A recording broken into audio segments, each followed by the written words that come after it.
আমি প্রত্যেকটা পরীক্ষায় ফার্স্ট ক্লাস পেয়েছি। এবার এই সার্টিফিকেট নিয়ে যখন আমি কোথাও চাকরির জন্য যাচ্ছি, তখন কেন আমার কাছে জিজ্ঞেস করা হচ্ছে আমি কম্পিউটার পারি কিনা? কেন আমার কাছে জিজ্ঞেস করা হচ্ছে আমার কাজের কোনো পূর্ব অভিজ্ঞতা আছে কিনা? আরে পাগল নাকি তুমি? চাকরির জন্য তো সব প্রয়োজন। তোমাকে কম্পিউটার জানতে হবে, কাজের অভিজ্ঞতা থাকতে হবে, এক কথায় তোমাকে যোগ্য হতে হবে। তাহলে বেতন কি তোমার চেহারা দেখে দিবে? যদি চাকরি করতে এগুলো লাগবে, তবে স্কুল কলেজে আমাকে বাস্তবমুখী না করে তুলে আমাকে কম্পিউটার না শিক্ষা দিয়ে কেন শেখানো হচ্ছে নবাব সিরাজউদ্দৌলা কবে মারা গিয়েছিল? কেন সেখানে একজন ছাত্রকে বইয়ের উপর বই চাপিয়ে দিয়ে ডিপ্রেশনে বসানো হচ্ছে? তুমি কি মিয়া পণ্ডিত হয়ে গেছো না? এগুলো হচ্ছে ইতিহাস। একটা ছাত্রের জন্য ইতিহাস জানা খুবই জরুরি। এই ইতিহাস জানা যেমন জরুরি, তেমনই জরুরি বাস্তবমুখী শিক্ষা, যেমন কম্পিউটার। সত্যি কথা হলো স্যার, এই ইতিহাস জেনেই না আজ লক্ষাধিক যুবক চাকরির জন্য রাস্তায় রাস্তায় ঘুরছে। আর আরো সত্যি কথা হলো, ইতিহাসে চাকরি পাওয়ায় না, পাওয়ায় কর্মবিদ্যা। কে কে বলছো তোমার এই বিদ্যালয়ে কম্পিউটার শেখানো হয় না? সেখানে কম্পিউটার আছে, কম্পিউটার শিক্ষক আছে, তুমি শিখো নাই কেন? এক মিনিট স্যার, আপনি আমি দুজনেই জানি যে বিদ্যালয়গুলোতে কম্পিউটার ল্যাব আছে, কিন্তু আপনি জানেন সেখানে কি শেখানো হয়? সেখানে পুরো বছর জুড়ে শেখানো হয় কিভাবে কম্পিউটার অন অফ করতে হয়। আর নিজে থেকে নতুন কিছু শিখতে গেলে বলা হয় কম্পিউটার হ্যাং হয়ে যায়। স্যার, সেই যে হ্যাং হলাম না, এখনো ছাড়াতে পারি। আসল কথা হলো, সেখানে যা শেখানো হয় আর চাকরিতে যা চাওয়া হয়, দুইটা সম্পূর্ণ দুই রকম। তাহলে তুমি কোনো বাইরের কম্পিউটার ট্রেনিং সেন্টার থেকে ট্রেনিং নাও। স্কিল ডেভেলপমেন্ট ইনস্টিটিউট আছে, সেখান থেকে স্কিল ডেভেলপ করে নাও।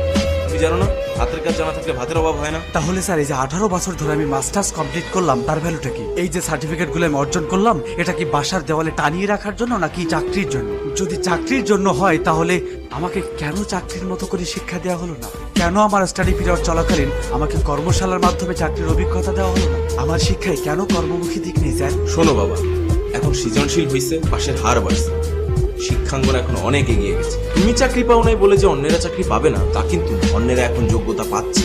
স্যার, কর্মক্ষেত্রে গেলে সেখানে একটা কাজের ধারণা দিয়ে 4 ভাগে করতে বলা হয় না, যেমনটা আপনার সৃজনশীলে করাচ্ছেন। চাকরিতে একটাই কাজ দেওয়া হয়, আর যদি আপনি তা না পারেন, আপনি অযোগ্য। কি আজব স্যার, এরা সৃজনশীল পদ্ধতিতে পড়ালেখা করছে, তবে সৃজনশীল কোনো কর্মক্ষেত্র পাচ্ছে না, আর পাবেও না। পাচ্ছে একটা সার্টিফিকেট।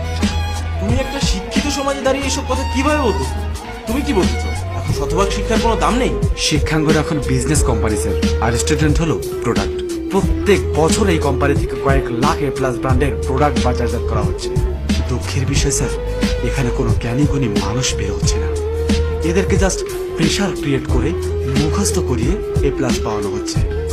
আর আপনাদের এই প্রেশার কুকারে পড়ে ছাত্রদের আশা আকাঙ্ক্ষাগুলো বাষ্প হয়ে উড়ে যাচ্ছে, আর সমাজ সিটি মারছে।